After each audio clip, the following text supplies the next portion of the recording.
Well, we founded the company about 4 years ago, and very long story short, I kind of stumbled into the business helping a young gentleman from my neighborhood here who was having some great success at the basketball court, but he wasn't getting any D1 scholarship offers. So I kind of stepped in as a buddy and helped him get to Manhattan College, and his name is George Beeman, and he's had a great career. He's actually probably the favorite this season as a senior to win preseason player of the year in the MAC conference. So it's something that I'm very proud of. You know, like I said, I wasn't an agent at the time. I kind of stepped in as a friend from the neighborhood and helped him do that. And then everything kind of just snowballed from there. I ended up partnering with some other folks from my neighborhood, Barry and Brian Rubenstein,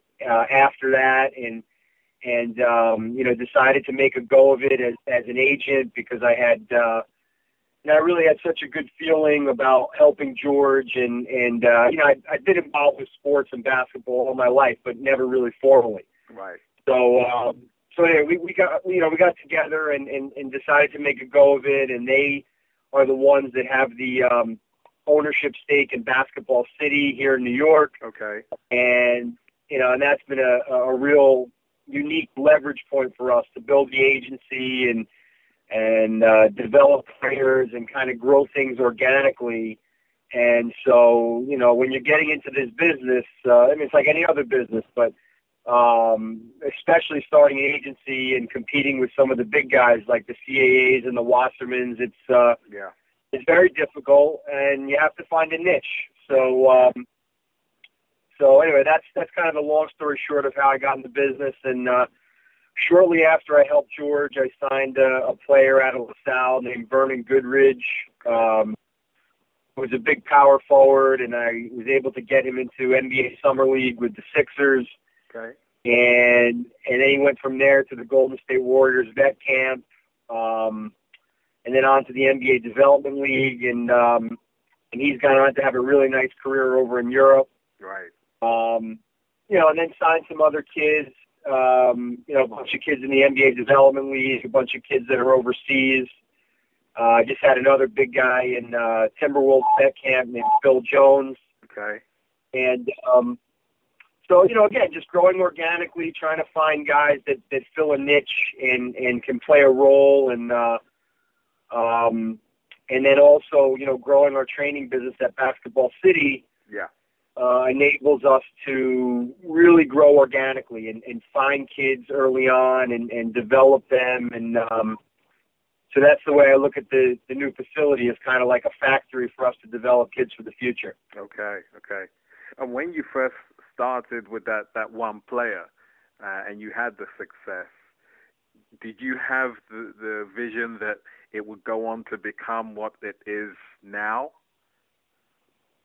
I'll tell you what. Yeah, I seeing George at Manhattan and the success that he had right away kind of clued me in that my ability to see talent and have it translate. That was the first clue that I got, and then seeing Vernon play in Summer League with the Sixers, and then also in Golden State camp. I remember clearly being in Golden State for the preseason, and this was the year prior to the lockout, so this is already 2-3 years ago. But okay. Seeing Vernon, in layup lines and flying around and dunking, and I remember seeing the Clippers watch Vernon in warm-ups, and that was kind of a poignant moment for me to realize that this was a kid that was below the NBA radar, and really nobody was looking for him. Yeah. And but I saw some of his raw ability. I saw his shot blocking ability and his ability to protect the rim in particular. And going back to what I said, I'm looking for role players. I'm looking for guys that find a niche and that can make a team by playing a role, and Vernon was one of the first guys. So to answer your question, that's kind of where I started to get the feel that what I was seeing on the court was translating. Right. Okay. Is it hard to find the type of player that you'd like to work with, or do they just seem to gravitate towards, what you guys are doing?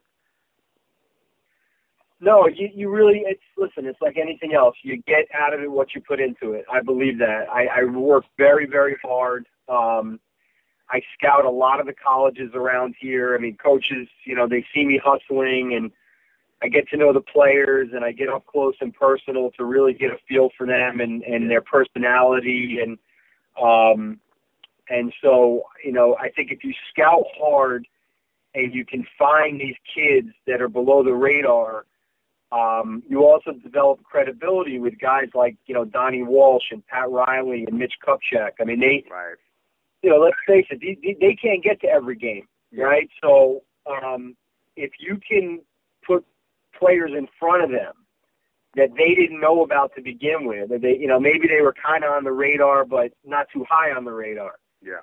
And these kids go on and do what you say they were going to do. You develop that credibility, and these guys, next time you call, they're going to pick up the phone. Right. Okay.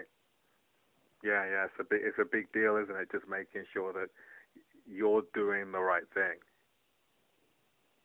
Yeah, I mean, look, a lot of these guys, listen, I haven't been doing this, I told you, I've been doing this, now probably, this is our fourth full season. So a lot of these guys, I grew up watching them, and I watched Pat Riley coach the Knicks, when I was growing up, and, I watched and followed Donnie Walsh, and now I, speak to these guys regularly, and Glenn Grunwald, the GM of the Knicks, was at a player showcase that we had at Basketball City a few months ago, and it's very, I'm very proud of what I've been able to do, and it comes from a lot of hard work and the ability to find talent like we talked about, and also developing, good relationships, not just with the players, but with the executives that you have to deal with every day. Yeah, most definitely.